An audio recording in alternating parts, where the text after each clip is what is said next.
Hi Virgo, welcome to Sweet Tea Astrology and Tarot. My name is Erica. Welcome to the channel. I'm so glad that you found me. I'm so glad that you're here with me, and thank you for spending some of your time with me. This is your May 2017 astrology video. But before I get started talking about that, let's review what occurred in April. The themes that we probably felt during April were those surrounding reflecting or reflections, revisions or revisioning things, also reevaluating things in our world, and reconnecting with different people, possibly from our past. So when May starts off, we're going to have 4 planets in retrograde. I'll have them listed down below in the description, but we've got Mercury going retrograde in your 8th house. We have Jupiter going retrograde in your 2nd house. We have Saturn going retrograde in the 4th, and we have Uranus going retrograde, or no, not Uranus. We have Pluto going retrograde in the 5th. I'm sorry. So that's Mercury, Jupiter, Saturn, and Pluto. Now, let's talk about the transits that will be playing out for you, Virgo. On the 3rd or 4th of the month, depending on where you live on the planet, we will be experiencing Mercury going direct in Aries, meeting up with Venus and Uranus in the 8th house. The 8th house is the house that represents big themes of life, very intimate themes of life. It is your primal, basic human or sexual instincts. It is sexuality. It is other people's money. It is also transformation, regeneration, or metamorphosis. It is life, death, and rebirth. Could be that you are dealing with communication surrounding the themes of love or money, possibly both.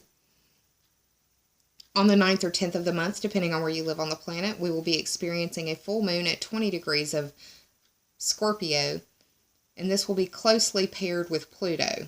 This is going to be occurring in your 3rd, possibly little resonant reflections of the 5th house as well. This full moon is occurring at 20 degrees of Scorpio. The Sabian symbol that reads 20 degrees of Scorpio is obeying his conscience. A soldier resists orders. So it could be that you are receiving some sort of communication, possibly from 5th house endeavors. The 5th house is the house of your creative endeavors, your artistic expression. It's the house of your children. It's the house of romance, where you fall in love and where you make your babies. It's also where you go and seek your pleasure, and it is the house of your social spheres and circles as well. So it could be that you are dealing with a crisis of conscience surrounding communication in that 3rd or 5th house. The 3rd house is dealing with siblings, cousins, and neighbors, people in your neighborhood, and also communication. That is the way you speak, the way people interpret you, the way you interpret others, but also your communication devices and your commute. That is to and from your daily commute points. That's also the vehicle that you use. So be careful when it comes to driving around the full moon, because you may be dealing with road rage, and there may be some drunk driving accidents, is another way that I see this playing out. Now on the 15th or on the 16th or 17th of the month, depending on where you live on the planet, we've got Mercury going direct in Taurus, meeting up with the Sun, where you will be starting to feel or see some progress in 9th house endeavors. The 9th house is the house where your worldview is expanded through study or travel. So this is the house of higher education, long-distance trips, adventures, questing, higher education. It's the study of religion, philosophy, astrology, legal system matters, political system matters. It also rules foreign people, foreign places, and foreign things.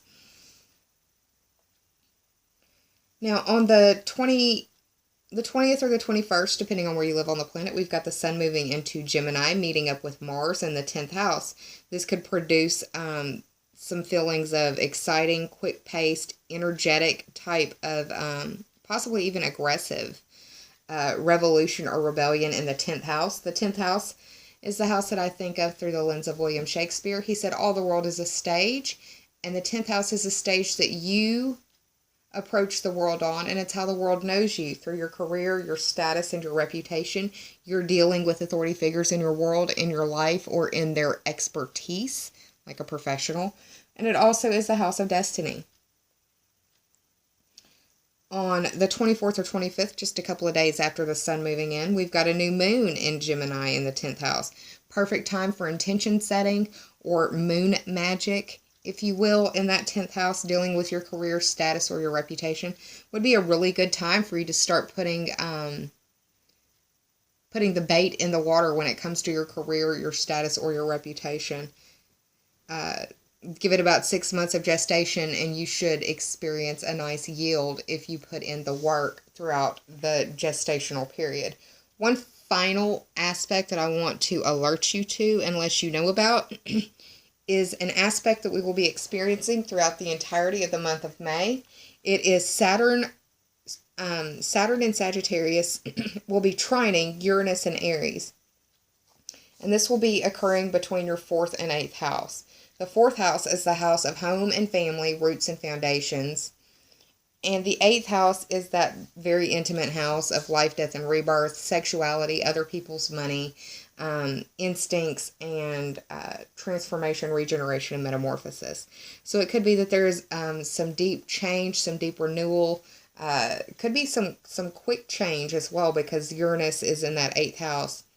Shocking change in that area of home and family, or your roots and foundations. Could possibly be dealing with or surrounding the themes of the father or authoritative male figures, because that's where Saturn is, and Saturn is the Lord of Time and represents the father as well.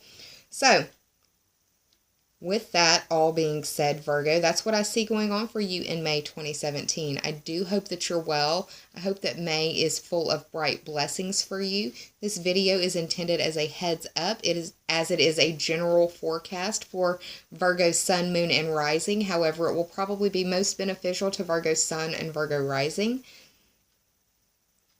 I hope that you enjoyed this video. I will be linking the tarot portion of the video, and it will be done in a second separate video to this video later on. I put out a state of the channel address video, if you will, at the very beginning, and kind of addressed why the video format has changed. Let me know if you like it or if you don't, what you think could be done or improved upon to help with your viewing experience. Because ultimately, this isn't just about me talking about the stars or the planets. It's to help you. So, once again, just remember there's a lot of planets that will be retrograde at the beginning of the month, and we are probably still dealing with impacts from April, reflecting, revising, reevaluating, and reconnecting in different areas of our world.